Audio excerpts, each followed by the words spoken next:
Christina. I'm Maya from Bookworm Dreams, and welcome to a new video. Today we are going to talk about book 3 of the Throne of Glass series called Heir of Fire. So in this book, we follow actually kind of, let's say, 3 plot lines. First off, we follow Selena as she comes to Wendlin and is taken by Rowan to her aunt, I think, Queen Maeve, and there Rowan basically learns her how to control her and use her magic. And kind of there's some other things here happening, which, it's just, things happen. Then on the other side, we are following Dorian and Kale, although mostly Dorian, because while Dorian was completely irrelevant in the second book, Kale is completely irrelevant in the third book. So, yeah. And we're following Dorian as he kind of, I would say, gets over Selena, finds a new love interest, starts opposing his father. We're also learning about his powers a little bit. While also learning about his powers. And then the third storyline we are following is in another part of the world, which I can't remember what it's called. But we have a clan of witches that are being kind of prepared for some kind of war. Okay, now we talk about what we like. Yes. Okay. So, what we liked in this one, we liked the witches. The witches were awesome. Give us more witches. They were such a great addition to this world, a great expansion to the whole world. That's the whole book is actually a great expansion to the world. We get so much background, we get so much mythology, we get, so many new characters to follow. Aiden appears in this one, and I love him. Aiden is awesome. Anyway, the witches are amazing. The sort of complex relationship and sort of between all the covens of the witches that there are, and their relationship with the, I don't know how to say them, their animal companions, wyverns. I think it's that one. Wyverns. Anyway, their relationship with them, and especially the main witch we follow, which is Manon and Abraxas, and they're so cool. And I was so reminded of How to Train Your Dragon. With the relationship with Manon and Abraxas, it was I was just like, this is How to Train Your Dragon. This is How to Train Your Dragon. Like, it was so good.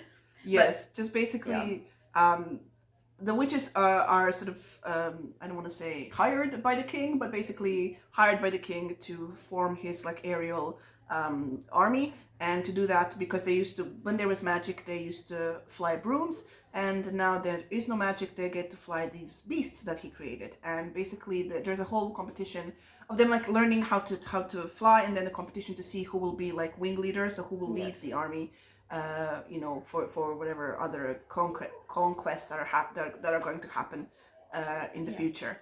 The witches are the awesomest, and I have nothing else to say about the witches are the awesomest. The book is an excellent example of world building, I think. So it's not just the witch clans, which were awesome. I loved, they're actually presented as the bad guys. They are the bad guys here, but you love them. Their relationships are so complex. The way we are following Manon, she's almost like a second Selena, but in the witch clan, because she brings I feel she will bring a paradigm shift compared to her grandmother, who is kind of the main leader, the big leader of the entire witch clans.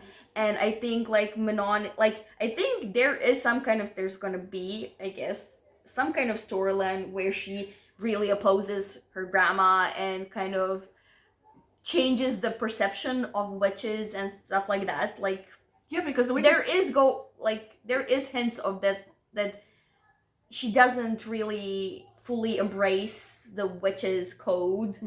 So that's awesome. Yeah, definitely great characters in this story. It is fun to read about. And I think because they are great characters, they're really kind of relatable, because you're not always one thing or another. Yes. And so we have witches, we have wyverns.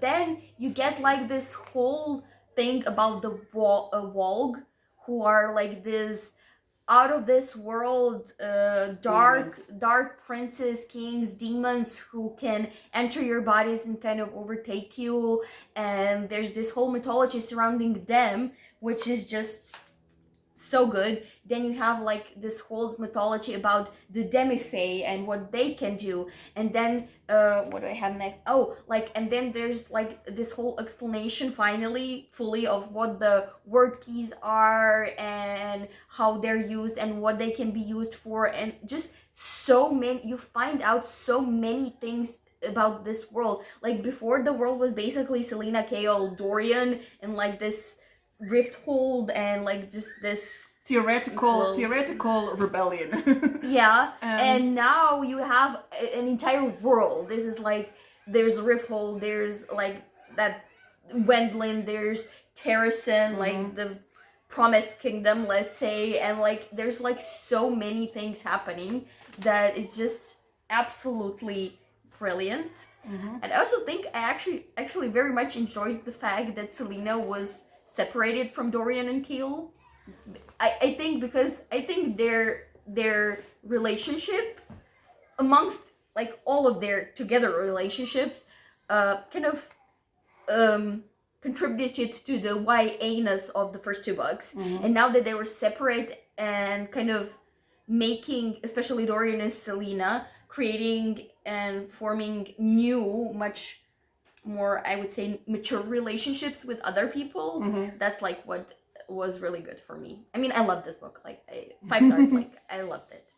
Yeah. I enjoyed this book very also, but I thought the Dorian parts were stupid. And it just was like, loved it. I know, but it was like, why does he need to have, like, he's basically jumping from woman to woman. Yeah, that is true. That was kind of stupid. And okay. he's the only reason that he has this relationship with Sorsha is because he hurts himself and she's a healer, and then basically they start talking, and he reveals that he has magic, and basically he loses control, and she just, okay, we can fix this somehow, has this attitude, and helps him, and from that their friendship and then relationship comes, because she's in love with him since the moment she saw him, because we find out from her. Yeah. We have a couple of chapters from her point of view, and she's like, I saw him, I'm in love with him, and now like he's talking to me. So that was the part. It was like kind of like, okay, whatever. I more enjoyed Selena learning about her powers and learning how to control her powers with Rowan, and the development of that relationship, because the third one, right? The third one is about their, not friendship, but what's the word? Camaraderie? No, what's the word? I'm not sure what. What's the word? It's not friendship, because they're not friends. They're like comrades.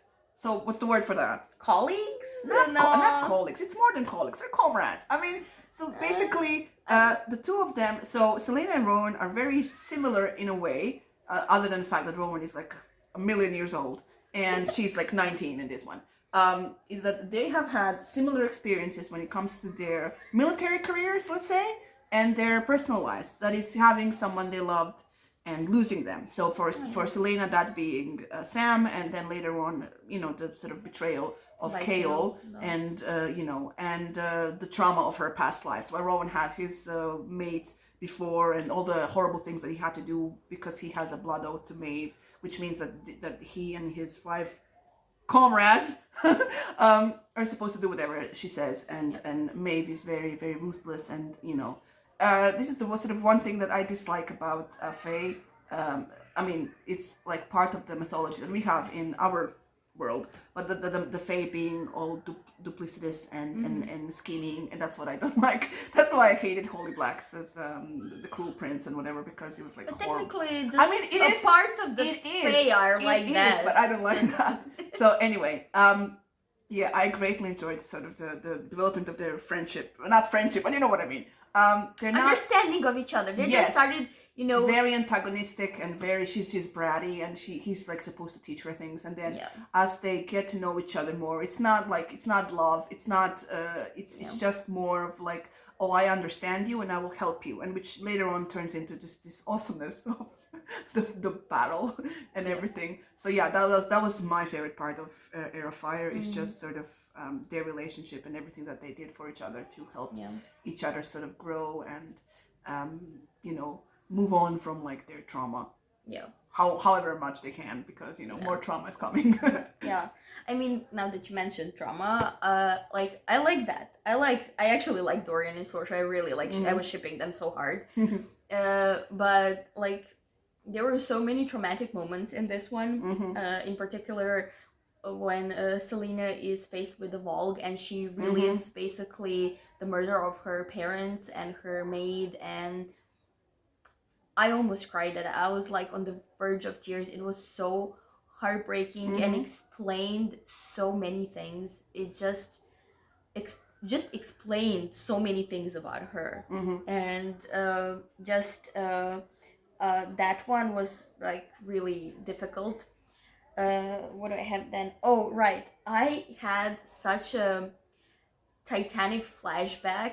Oh, yeah, I know it sounds weird, but like the scene where like there's the conductor and the band. Oh, the ship is sinking, yeah. Yeah, and in this one, like not, it's not the same, but the conductor here and the band rebel through their song, and they're never seen again. They're dead, so because they're dead. And like I just, I don't know, I felt like, we're going down with the ship. We realize that this is the moment that will kill us, and we're still gonna do it. Like it just, I almost cried at that. It was so like, I was really sad about those people. Yes, like really throughout the 3 books, there are moments like that which I think are really good and really adds to the world building and the sort of general atmosphere. We had the similar thing happen in either book 1 or book 2. Book 1, I think,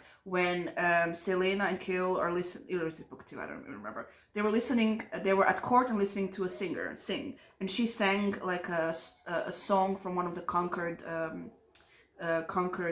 kingdoms and nations, a song of mourning or something, and then the singer disappeared because the king killed her. We actually see the moment when the guards get her, and whatever. So basically, that moment was a reaction to the king actually killing every slave in every. They had like 2 sort of work camps, and he basically killed every slave in each camp, which was something that Selena was and just for the sake of it, it's not like it was needed. He just did it just because he could. Because Selena worked in one of them. Yeah, worked with one of them, but after Nehemia died, she made a vow to free them, and when they died, when she heard about their deaths, that definitely led her more into her like spiral of PTSD. So throughout the whole book, there's a really, really well depiction of PTSD and how that affects people, and in our case, Selena, and how that affected her and what she did and how she was feeling and how she fought through it with the help of the people around her, where the Fae and the Fae. It was such a great depiction, and I mean, it's so stupid to say it's such a great read, but it was for someone who appreciates angst and stuff. It was great. It also definitely one of my favorite parts of the books. Just the depiction of Selena's sort of state of mind throughout this book is just so good. Awesome. Yeah. And I mean, and finally, like the one thing also that really got me was the final scene with Dorian, when they kill Sorsha. Yeah. And I think actually the more shocking moment and sad and like really difficult moment was the moment when his father put the collar on him, because you know he will not have his will anymore, because we knew what the collars did, and like that was such a difficult moment. I immediately felt sorry for him for whatever is going to happen in the next book, because like that was so. Well, that was a great ending to a really awesome book, because it was. There's sort of like a B plot of the king. Basically, the king is making his own army with the help of Duke Parrington, and in this army are like a couple of people that have collars on, which are basically pathways for Valk princes, demons to come into your body and basically take over, and they're very powerful and whatnot. And so throughout the book, we follow as the army comes to Gwendolyn and where the Fae are. I don't remember names of places ever. So basically, Morath is the place where they are, stationed in the fourth one. All right. So this is like whatever. Anyway, Okay, I don't know. And Rowan and Selena Aelin have to figure out how to protect their little castle thingy where they are right now from the Valg that are going around killing Demi-Fae, or basically attacking Demi-Fae so they can use them as, you know, vessels for other things coming from the other world or whatever. And the battle was so good.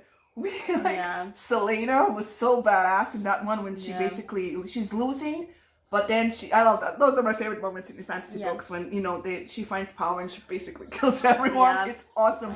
And then we meet Rowan's 5 friends, whatever, and just it's so cool. And then that would be a great ending. And then we get like the couple of chapters. It was actually either 1 or 2 chapters in which basically the whole game is set to a new level, because now we follow also Aedion appears in this one. This is Aedion is actually Aelin's cousin, and he's a general in the king's army. He's basically as Selena pretending to be he's himself, but he's working for the enemy to survive and to help how many people he can and to help the rebellion and whatnot. And in this one, at the end, basically he's captured for treason. Dorian loses his girlfriend and becomes, you know, collared, and it just, that last was so shocking and it was so good. Yeah. Like even you know, you think the book can't get better, and then that happens and just sort of sets up a whole new story for us to sort of worry about and wait for the next book. And then Kale basically drops a sword into the river and is like, I'm a rebel now, whatever. And Ken was just a disappointment in this book, and he was just like, he was a very inconsequential character. Yes, but just everything else but him was, at least for me, it was fantastic. Yeah. So we greatly enjoyed this one. So this is the one where just like shit happens and then just everything explodes and gets better and better and better, and I'm just looking forward to the next ones. Really, I am. Me too. Okay. So if you have read this book and agree or disagree with us, please let us know down below in the comments. Please like, share, subscribe. Press the bell button if you want to get notifications whenever we post new videos. There are important links down below in the description box, so please do check those out too. And thank you so much for watching, and we'll see you in the next one. Bye.